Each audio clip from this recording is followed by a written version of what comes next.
도박이나 사치, 주식 투자가 있으면 기각이 돼요. 변제율이 낮으면 기각이 돼요. 그러면 도박, 사치, 주식 투자가 없고 변제율이 높으면 괜찮느냐? 그때도 기각이 돼요.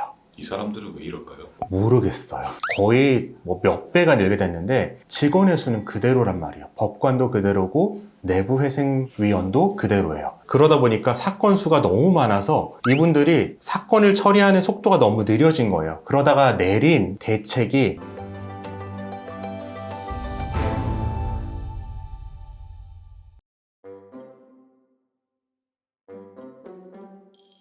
개인회생에서 금지 명령이 이제 독촉을 막는 거잖아요. 근데 금지 명령이 기각되는, 쉽게 네. 말하면 독촉을 막을 수 없는 상황들도 있나요? 네, 있습니다. 제가 금지명령이 기각되는 경우 많은 분들이 굉장히 염려하세요. 자기 금지명령 기각되는 거 아닌가.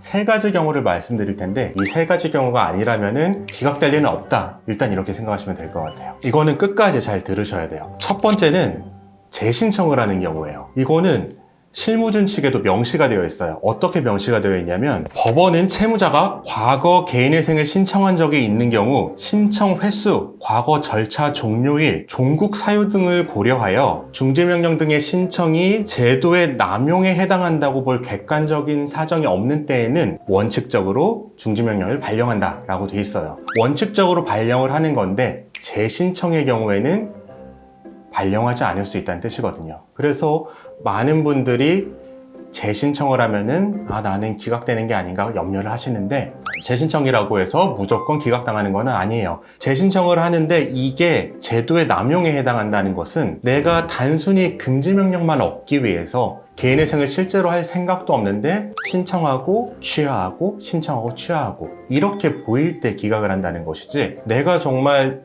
개인회생을 하면서 변제도 열심히 했는데 갑자기 실직을 해서 어쩔 수 없이 재신청을 하게 됐다, 이런 경우에는 기각하지 않습니다. 만약에 기각이 되더라도 금지명령의 재신청이 또 있어요. 금지명령을 재신청하면 받을 수가 있어요. 두 번째 경우는 좀 악명 높은 광주지방법원의 경우인데, 광주지방법원은 90%의 금지명령은 기각된다, 사실은 그 이상 기각된다 라고 보시면 돼요. 그 이유는 뭘 볼 수 있냐면 도박이나 사치, 주식 투자가 있으면 기각이 돼요. 변제율이 낮으면 기각이 돼요. 그러면 도박, 사치, 주식 투자가 없고 변제율이 높으면 괜찮느냐? 그때도 기각이 돼요. 이 사람들은 왜 이럴까요? 모르겠어요. 내부에 계신 분들은 알겠죠. 그래서 광주지방법원에 신청하시는 분은 애초에 금지명령에 대한 기대를 안 하시고 신청하는 것을 조금은 저희가 미리 말씀을 드립니다.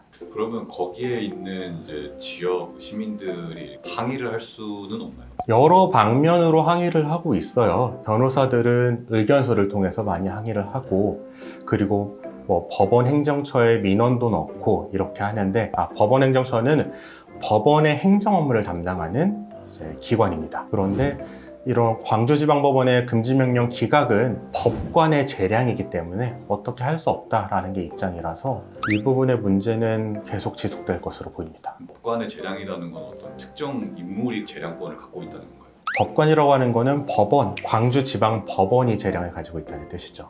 거기도 이제 사람들이 바뀔 텐데 네. 사람들이 바뀌면은 좀 이렇게 바뀔 수 있는 거 아니에요? 이게 추측입니다. 법관들은 바뀌어요. 법관들은 3년, 4년 단위로 바뀌는데 법원 사무직들, 그분들이 보통은 내부회생위원을 하게 되는데 그분들이 계속 계신 게 문제가 아닌가라는 생각이 들어요. 그분들이 고집하는 것 같습니다. 마지막으로 올해 추가된 건데, 부산회생법원 같은 경우에 금지명령 기각이 좀 많이 생기고 있어요. 그 사유가 조금은 정책적인 사유라고 볼 수가 있는데, 부산회생법원이 작년 3월에 생기면서 회생사건 수가 정말 많이 늘게 됐어요. 거의 몇 배가 늘게 됐는데 직원의 수는 그대로란 말이에요. 법관도 그대로고 내부회생위원도 그대로예요. 그러다 보니까 사건 수가 너무 많아서 이분들이 사건을 처리하는 속도가 너무 느려진 거예요. 그러다가 내린 대책이 애초에 신청을 할 때 필요한 서류를 충분히 내지 않으면 금지명령을 기각시켜버립니다. 그러면서 필요 서류를 다 충분히 내시오라고 보정명령을 내려요. 그렇게 해서 충분한 서류를 낸 사건만 본인들이 절차로 들고 갈 수 있는 제도를 만든 거죠. 왜냐하면 그 전에는 대충 서류, 신청서를 내놓고서 금지명령만 받은 다음에 법원이 보정을 해도 제대로 대응 안 해서 시간이 계속 늘어졌었거든요. 이걸 방지하는 차원에서 처음부터 제대로 신청한 것만 금지명령을 내려주고 다른 것은 보정명령을 내려서 절차를 조금은 효율적으로 활용할 수 있는 방안을 마련하게 된 거예요. 어쨌든 이런 사유로 인해서 최근에 부산회생법원의 금지명령이 기각되는 경우가 굉장히 많은데 그 경우는 광주지방법원과는 달리 요구하는 서류를 신청 당시에 제출만 하면은 금지명령 기각은 피할 수 있으니까 큰 염려 안 하셔도 된다, 이런 말씀을 드리고 싶습니다.